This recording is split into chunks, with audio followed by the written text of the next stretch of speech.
ISIS, and we've seen the very shocking videos, known for extreme violence, executions, beheadings, massacres. As the group sweeps across Iraq, it's also extending its reach to followers outside the Middle East. Now, CNN's Atika Schubert has a rare interview with militants who are considering joining ISIS and its brutal ranks. Right now, this is the first showing of Atika's exclusive report. Take a look.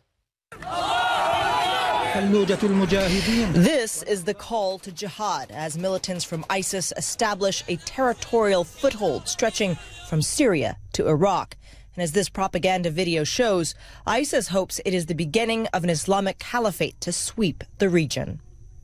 It's a message that's reaching extremists in other parts of the world. These three young men have traveled to Syria for jihad. I'm Abu Bakr, and this brother here with me is Abu Anwar al-Britani.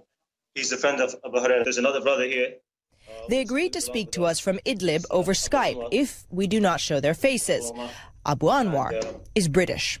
I'm from the south of England.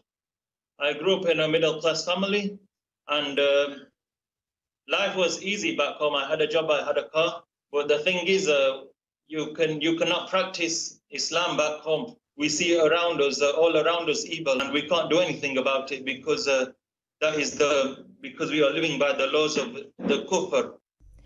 We met Abu Anwar and his friends, as so many of these young men do, online. Their posts Instagrammed photos that make guns and holy war seem cool. But what they don't show you? The brutality. ISIS has boasted about executing Iraqi soldiers in cold blood and has committed massacres and acts of terror so extreme that even Al-Qaeda has disavowed them.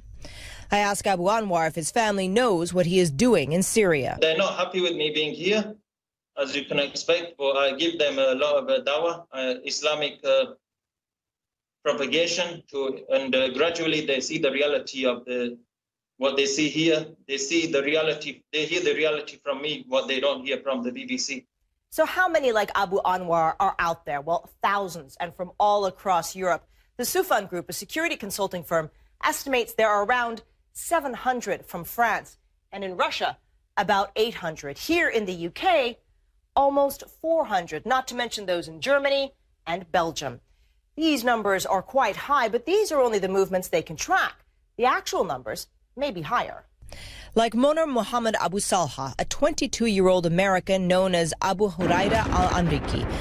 Authorities say last month he packed a truck full of explosives, drove it to a Syrian army position, and detonated it, killing himself. Abu Anwar says he was a friend of Abu Hurairah's. He was the best person I've met in my life.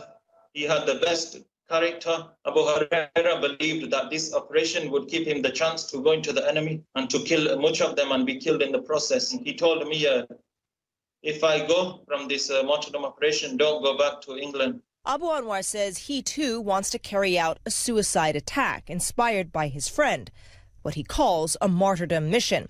But when I ask Abu Anwar if he would return to Britain and carry out an attack back home, he says no. If I come home, it will be when I conquer Europe and the black flag of Islam is flying over Downing Street. I don't expect to come home. For me personally, I will come only as a conqueror. When I ask if he will now join ISIS in Iraq, he says he is considering it. We have Islamic State in Raqqa, inshallah, now in Iraq.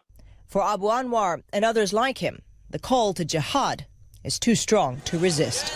Atika Schubert, CNN.